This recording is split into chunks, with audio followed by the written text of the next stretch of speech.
David O here. I am so excited to talk to him, and I'm sure you guys are so excited to hear from him. So let's get started. What are you running for? So I'm running for mayor of Philadelphia.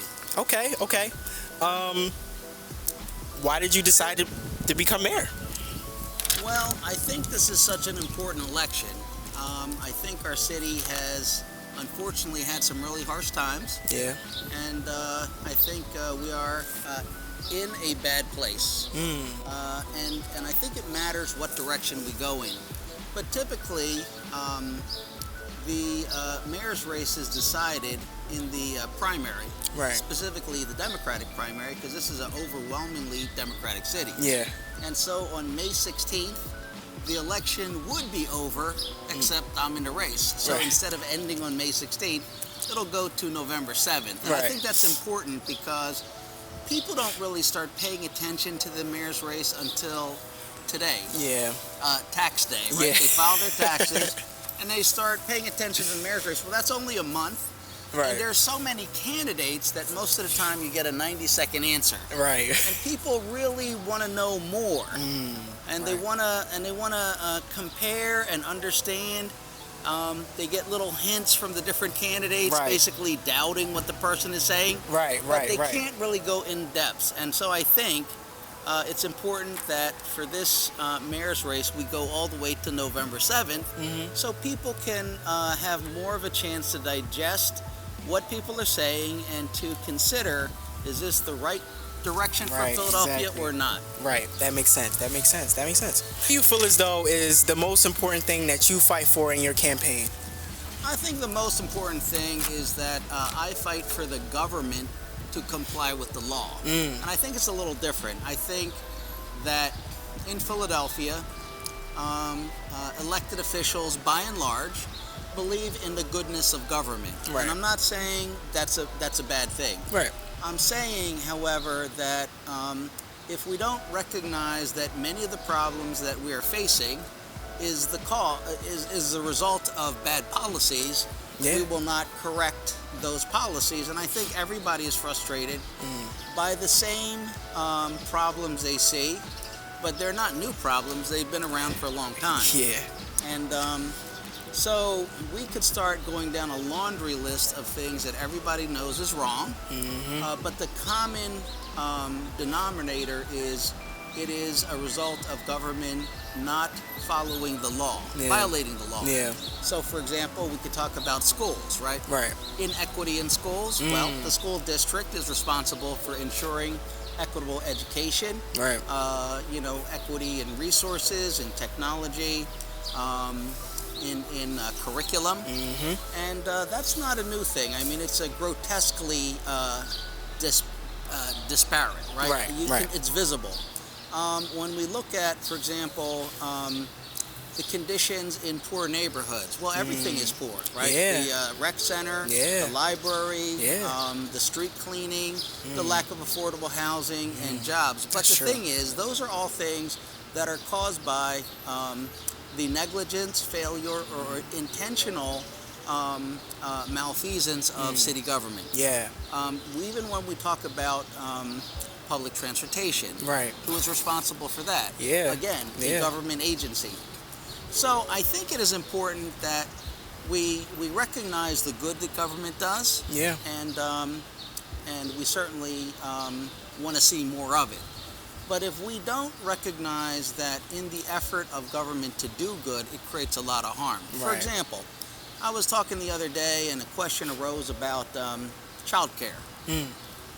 Well, people need child care, right? Yeah.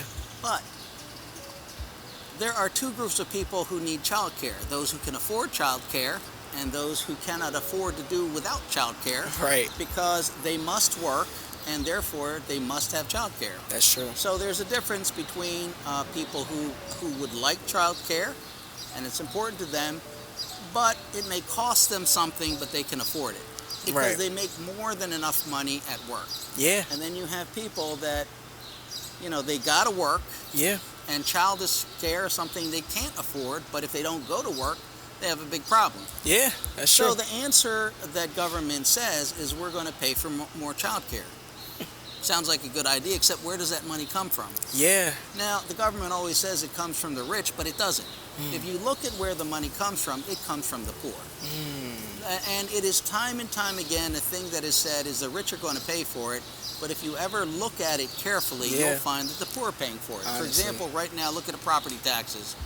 The property taxes are based on below industry standard assessments, so that's a fault of the government. Yeah. The government did the audit, independent audit of the methodology, the way property is assessed, and found it to be unreliable. Below industry standard means it's not something that we can accept, and yet year after year the methodology is used, and we have these very improper assessments. They're very obvious that this house is not worth as much money as they say. Yeah. But the people in the house must pay the government, or what? You're going to lose your house, right? So the person sticking you up is the city of Philadelphia.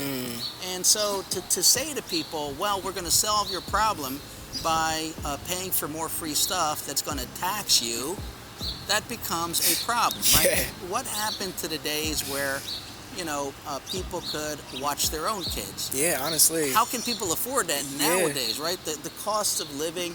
Where is the affordable housing, by the way? Right. Yeah. So again, if we look at what the government is doing, the city of Philadelphia, they are basically providing available property, or they have a system where a developer goes in and puts a lot of money into a let's say a house, and as a result of that, everybody near and next to that development is being assessed at a very high rate. Right. And it's not legal, and it's not accurate.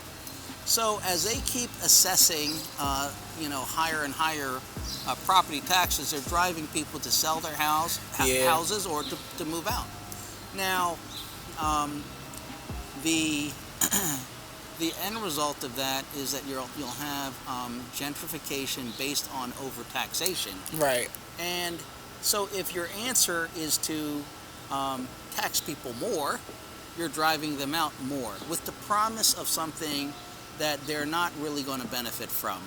So why don't we stop assessing the properties incorrectly, and why don't we stop building affordable housing in areas that are way too expensive, and you can't build enough of it? Why don't we build the affordable housing in the neighborhoods that need it and use local labor? Because that was the promise, right? If you're going to build affordable housing in neighborhoods that need it, first of all, they're not as expensive as building it in the city, where you're $1.2 million condo. Right. You're going to build in neighborhoods where people need it and then can afford to live in a community. And you're going to use neighborhood skilled labor. We know from studies that there are skilled workers in our communities who cannot get on the job site. Right. And it's not because they don't have the skills, it's because there's no process for them. So if you look at rebuild, which is the soda tax, the soda tax was not going to happen without the mayor going into basically poor black neighborhoods and saying, look at the condition of your rec centers. If we pass this soda tax that you're going to pay for, we will put this money into providing throughout the city good quality rec centers, and guess what? You'll be on the job site. But that didn't happen, did it? Right. No, it did not at all. And one of the things is I voted against rebuild because the condition was that when the rebuild legislation passed, it was supposed to have a trigger, a mechanism that if minorities and women were not on the job site actually doing the work that was promised, the work would not go forward. But that clause never entered into the legislation. Wow. It had been promised, but it didn't happen, right? So there's a lot of trickery with government because there's a lack of transparency, there's a lack of accountability, and there's a lack of responsiveness. So I don't trust government that much. Right. I believe in the good things it does. Right. I believe that it should do good things. But there are many things it fails at, and if we don't pay attention to that, these things will continue. Yeah, that's really interesting that you say that, because I even seen on your website is like leadership that you can believe in, and now that you kind of explain it, I understand that, and that's relatable. Like a lot of government isn't transparent because it's for the benefit of self and things like that, or Right. But yeah, he taught me something I didn't know. I just been enlightened today. Yeah. Inspired you to do this in the first place? So I wanted to be a lawyer, and I'm born and raised in King Sessing, like Cobb's Creek, Yeah. and so I went to a public school, Longstreth, Turner Middle School. Yeah. So I live in a black neighborhood, and I grew up in a black neighborhood, and it's not a wealthy neighborhood, and it occurred to me that there was a guy on television named Perry Mason, and I would watch him. And he was this guy who was a lawyer, and he believed in justice. And of course, in the length of the show, justice was served. And I just thought, man, that is a fantastic person. I wish I were that kind of person. He's so smart, he's intelligent, and he's powerful. Like powerful in the way, not like with muscles and guns. Right, but he was powerful that if he believed in a cause, because of his training and knowledge as an attorney, he could take up that cause and and execute, get it done. Yeah. So I in my heart wanted to be a lawyer, but I didn't have good grades. I didn't, I had a lot of issues as a young person, just like everybody in the neighborhood. Right. But one day I got the chance, and it follows many chances, right? Right. I got the chance to go to a better high school. I got a chance to go to college. I got a chance to go to law school. Right. And I won't say because I deserved it. Right. I say because I was blessed, despite my failings, to get an opportunity. Right. So I don't say like, hey, I was the smartest guy in the school. I was not even really paying attention, to be honest. I was what I call in the land of regret. Start out good. I'm gonna study. Next thing you know, you're drinking, you're hanging out, you're busy. And then 4 years go by, you're like, oh man, if I could go back and do it again. Yeah. But I tried, I applied, and I say, look, by the grace of God, Right. I had the opportunity I didn't deserve. And that's always stayed with me. The opportunity that I don't deserve is the opportunity you must cherish, right? Anything you deserve, you say like, well, that's mine. I deserve it. Right. But the things that you don't deserve, you say, well, that's a blessing from God. I mean, I have a duty to do good with it. So I did get my chance to be a lawyer. I ended up going to the district attorney's office here in Philadelphia as a prosecutor. And then one day I decided I would go join the Army. And I did that for a little bit. And when I came back, I did a free legal services program, kind of like my own volunteer program. Yeah. And I did that for a year without pay. Wow. And then I started my law practice, and it was just going along so great.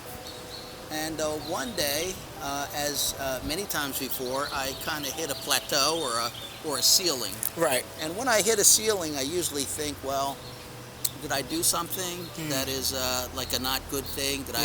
Did I hurt someone, or did I make a bad decision or choice? I mean, I probably don't even know what I did or didn't do. Right. So I'd reflect on it, and then finding the problem, I'd kind of set myself straight, and things would go along again. Right. Yeah. But this one time, nothing was going right, and I had to think more deeply.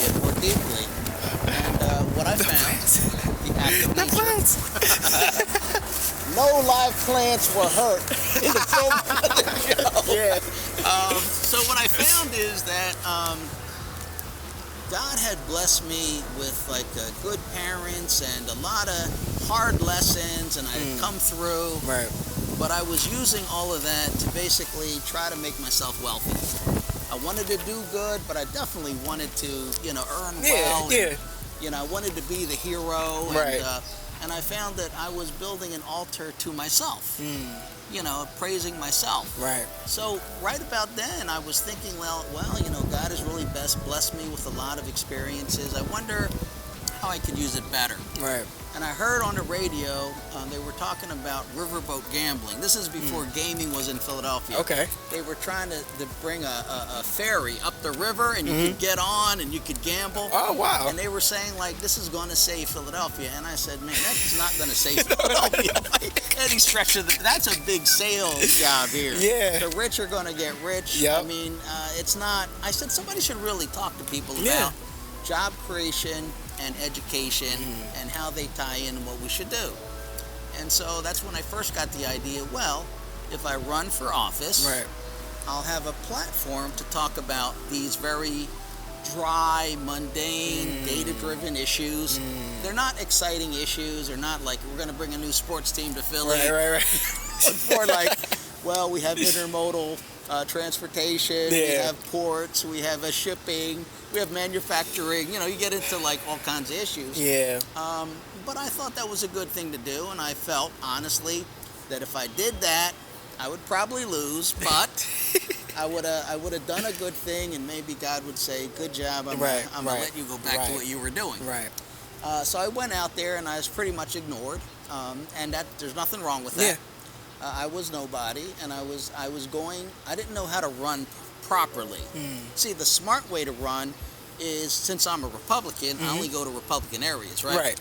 But I was going to West Philly, North Philly. Wow. I was going Yeah. to Democratic areas. I was going to what you'd now call like radical, progressive, revolutionary areas. Right. And I was just sharing about jobs and about economic development and empowering people. And it was well received. Yeah.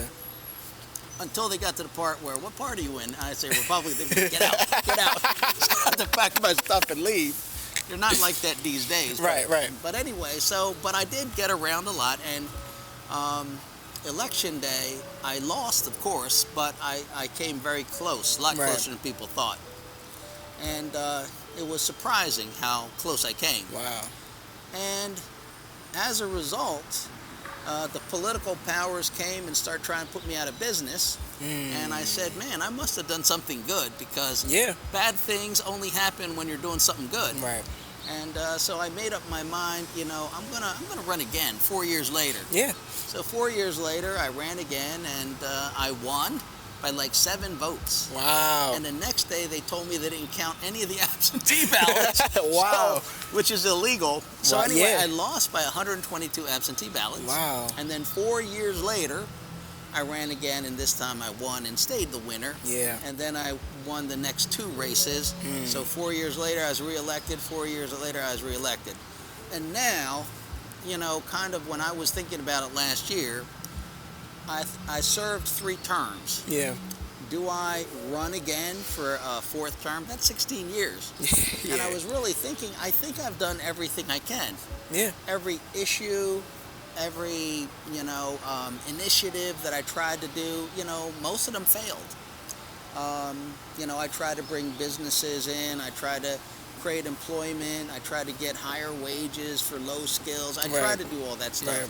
I tried to do the arts economy. I tried to do, the construction and education reform. Right. I battled with the parking authority, tried to get the parking authority back under Philadelphia control so it could do what it had promised to do. That is to use the revenues to fund the schools. But they were a very powerful political entity, and actually, I couldn't get the bills passed in council.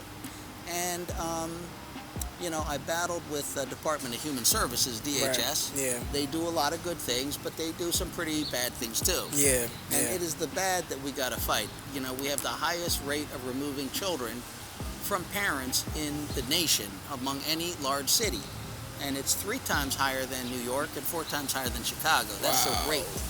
And so, it was a situation where mostly poor, uneducated people, mostly in zip codes that were black, would have the same situation occur as another person, but their children would be taken from them. And when the children were taken, they were separated. One sibling here, one sibling there, and it made them vulnerable.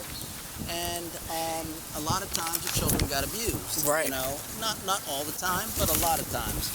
And that is a problem because the government measures you, it does not measure itself. Right. That is true. That is a problem. That Like is if you're true. going to measure other entities and agencies and charter schools and organizations, you should measure yourself. Yeah. You know, you cannot take a child from a family and put them in your system where they get treated far worse when they, you know, and so people have a fear of DHS, and that's a shame because DHS workers, I am sure, would love to not be the villain. I'm sure they would love to be the person Right. where people light up and say, thank goodness Right. DHS is here Right. to help me, help my family, help Right. my children. Right. And we really have to get to that where people can really be proud of the work they do, the Yeah. mission they undertake. Same with our school teachers.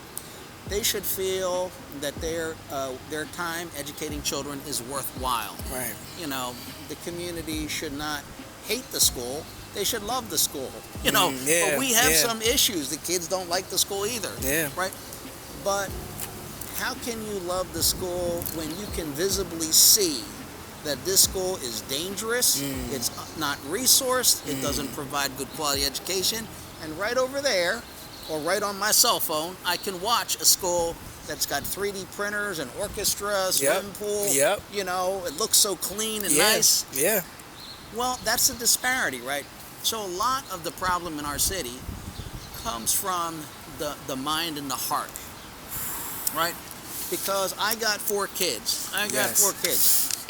If I were to give 3 kids fantastic birthday party, fantastic Christmas present, fantastic, and then their one kid gets nothing, that would be disabling.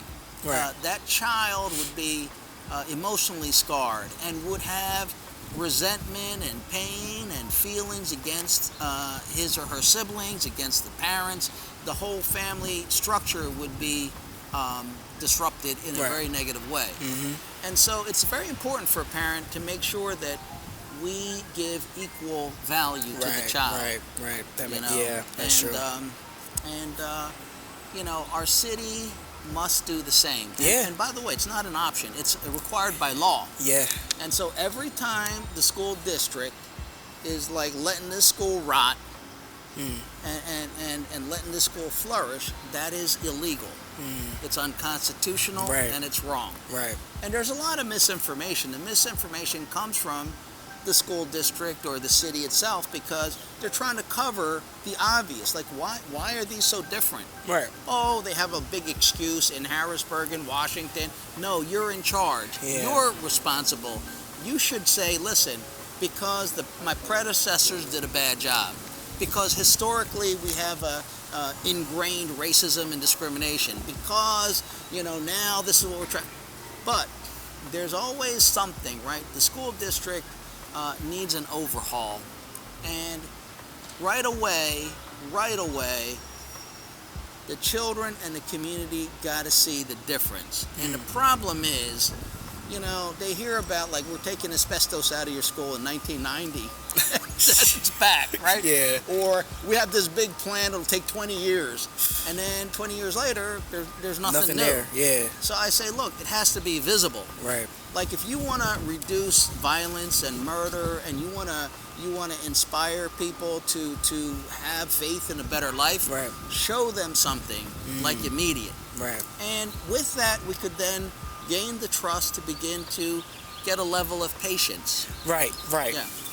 What part does your kids play in, like, your policies or you running? Well, first, the obvious is my kids live here. Yeah. And we're not really going anywhere, so I better build a better world Right. for them. Right? And we don't live in a wealthy area. We Yeah. live in an area full of crime and illegal dumping and violence and things like that. And so I'm very aware of what the city should be doing to provide safety and confidence for them. And I think another thing about having children is it brings you up to date. Yeah. That's true. So here's the thing.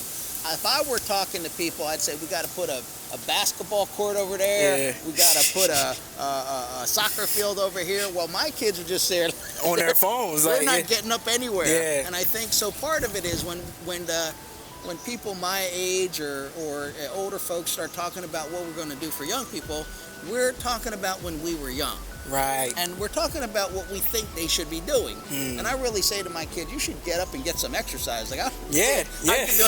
All day, yeah. But I remember my parents saying, hey, you got to get out in front of that television. Yeah. And so every generation's got something. So I'm not saying we shouldn't make them healthy. Right. But what I'm saying is, you could put all the money into the world building a Shangri-La if you were 12 or 14. Yeah. But it's not relevant to them. Right. So with the kids, you get to see, hey, you know what? We want them to be healthy and exercise, but what they would love to do is this. Not this, not that. You know, not like when I was young, not like what they want to do. Right. How can we give them what they want to do? Give them, you know, because they love what they're doing, a pathway to having a good job and a career and getting interested in better education. How do we take that love of what they're doing and expand it? And anyway, what they're doing is the communication of the future. Honestly, there's a lot of value in it. Yeah. It's something I don't understand, honestly, right? And so I say, listen, I am exiting. They are entering. Right. The world that we build, the Philadelphia that we build, is not for David O. Right.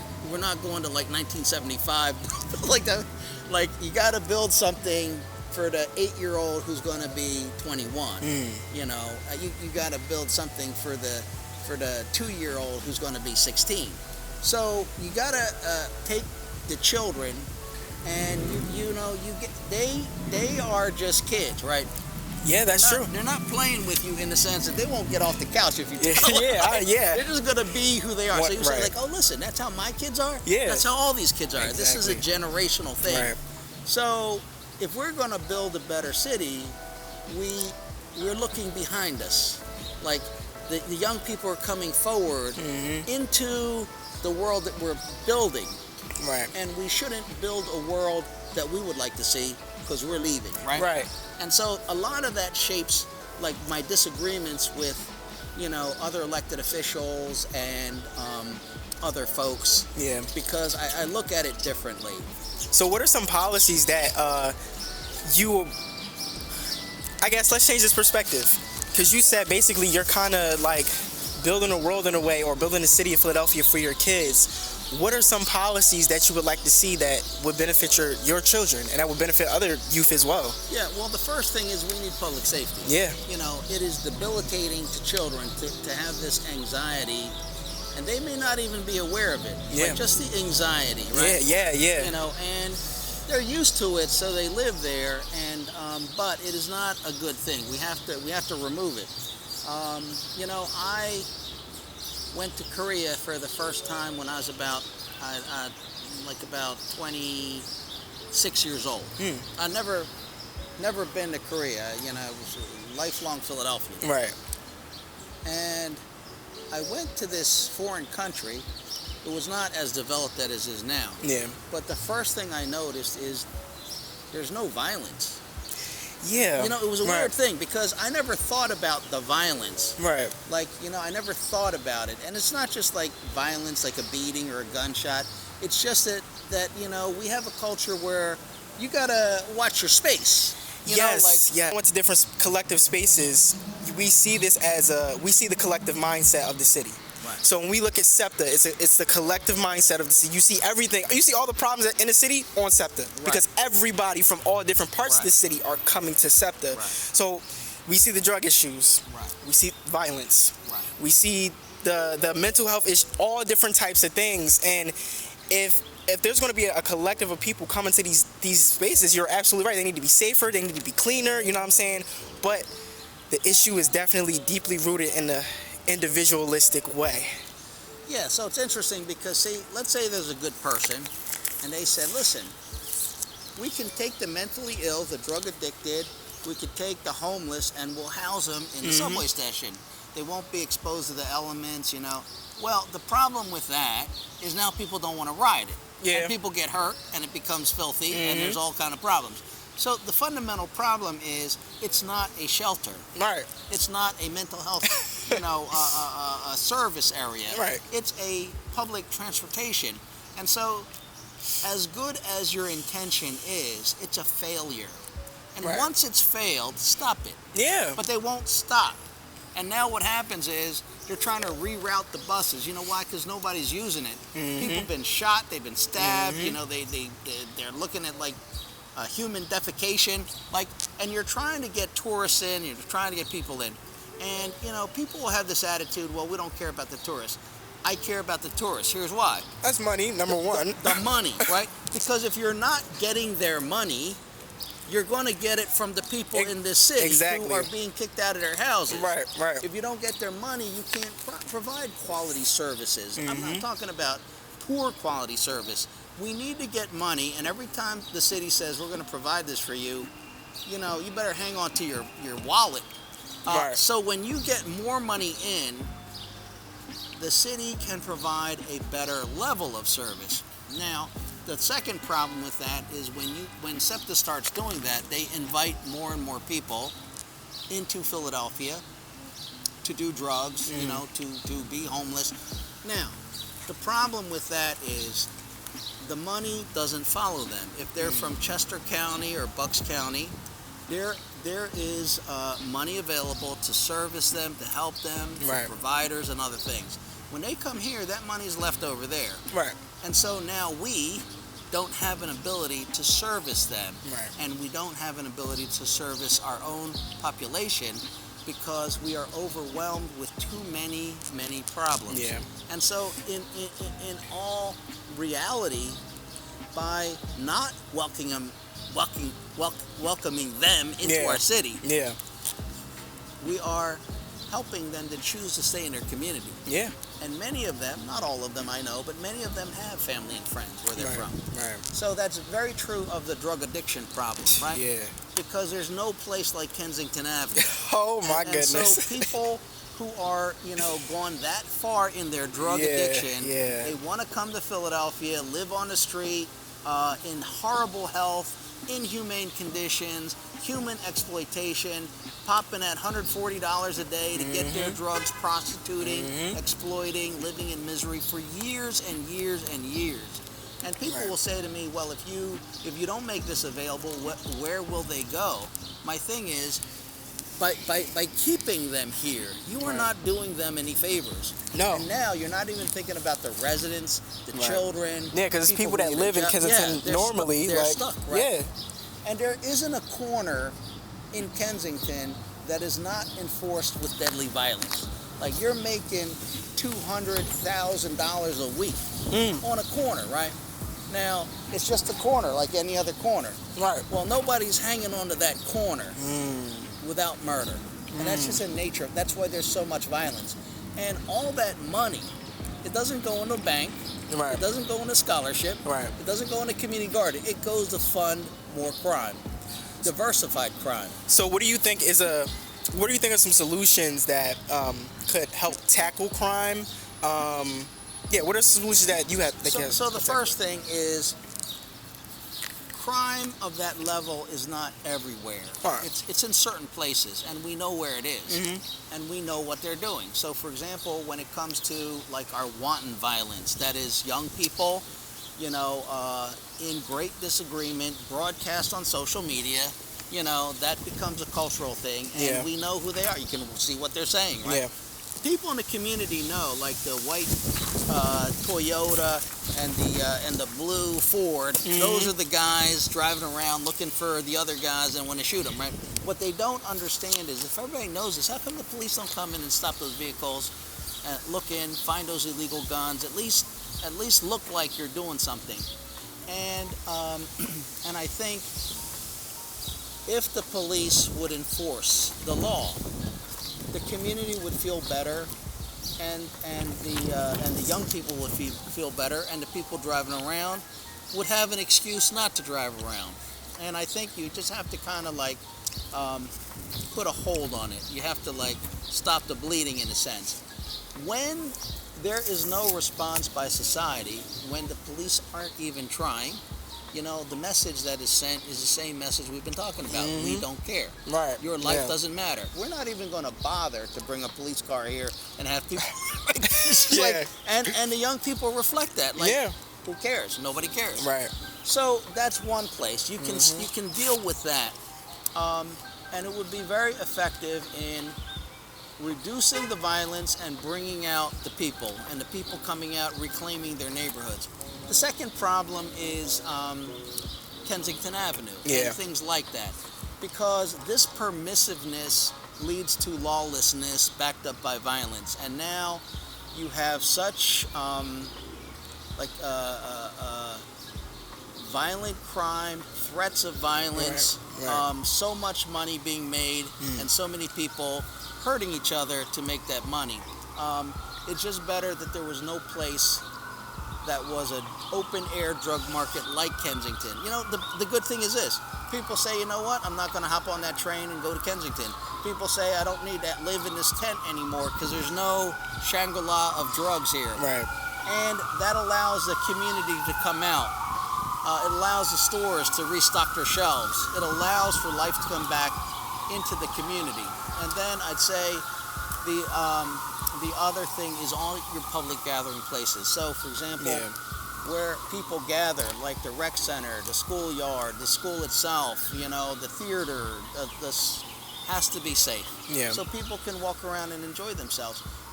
We do need to change the policies of the school district because it's so permissive now. I last summer had children doing a anti-bullying self-defense course, and all the kids were Brazilian for some reason, and there was a young girl, very skinny girl, and she was on the news because in classroom a bigger girl gave her a beat down, like beat her down and kicked her and all that stuff. Yeah.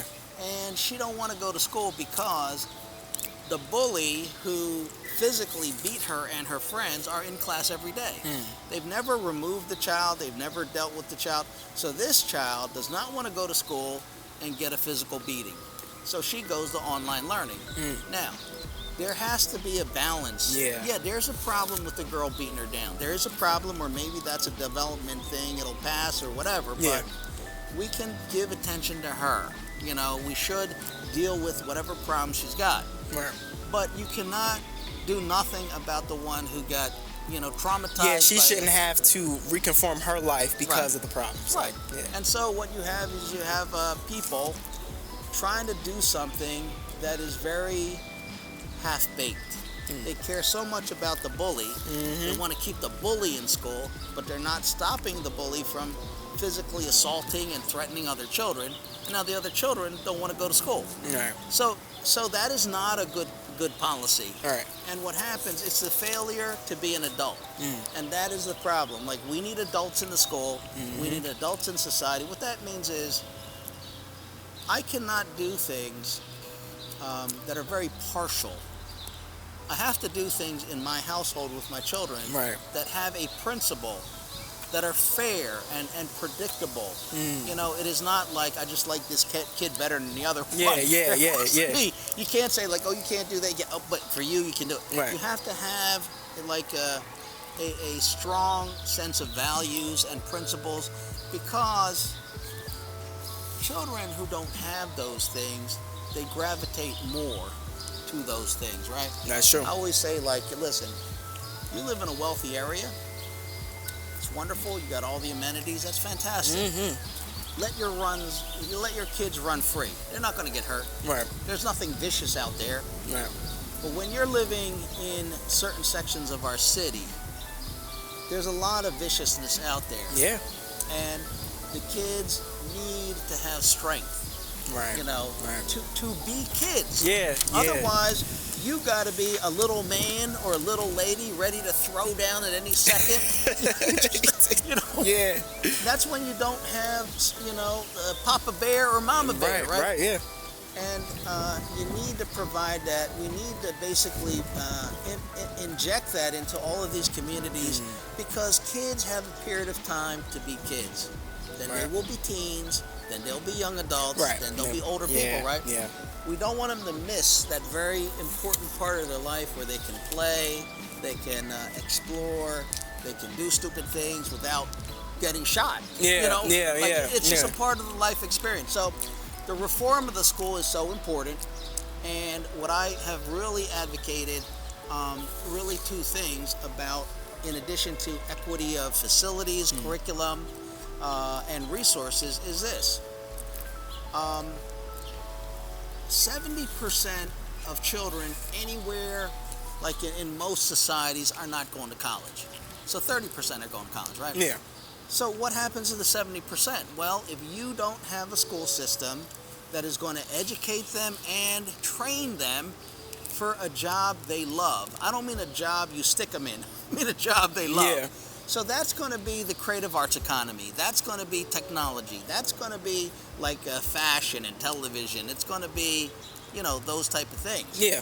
And of course there's sciences and all those things, but if we provide that, so how they do it in Europe is this: if you want to go to college, you take this track, you voluntarily.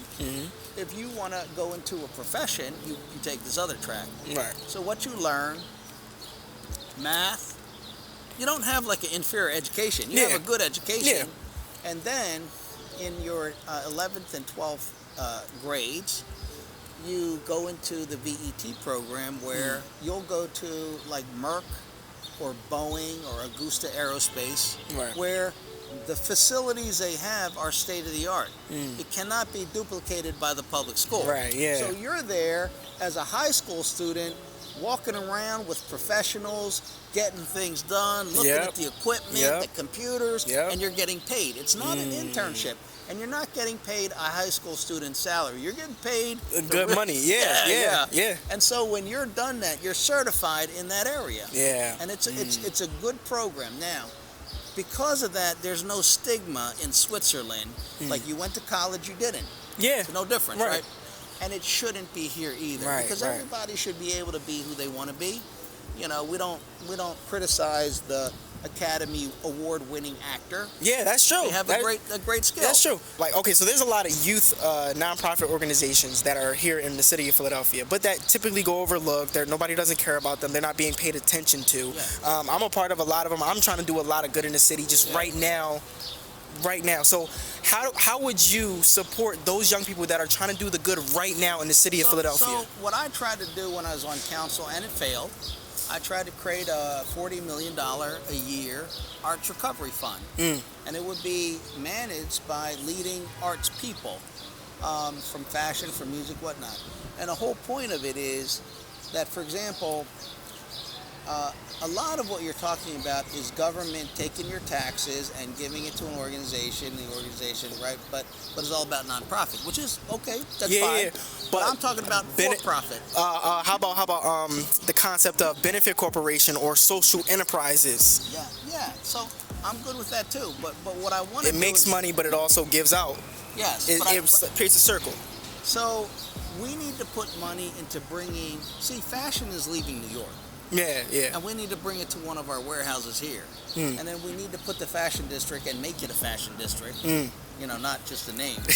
And then we need to take young people or older people and put them in there with the design and all that. And we have to let them make money. And that's where it's different. Like, people, they want to do their art. They want to be creative. Right. And they don't necessarily do it for the money, but don't deny them the money. Right. I mean, people want to be like Jalen Hurts. But they like the money too. Yeah, exactly. And that's part of it, right?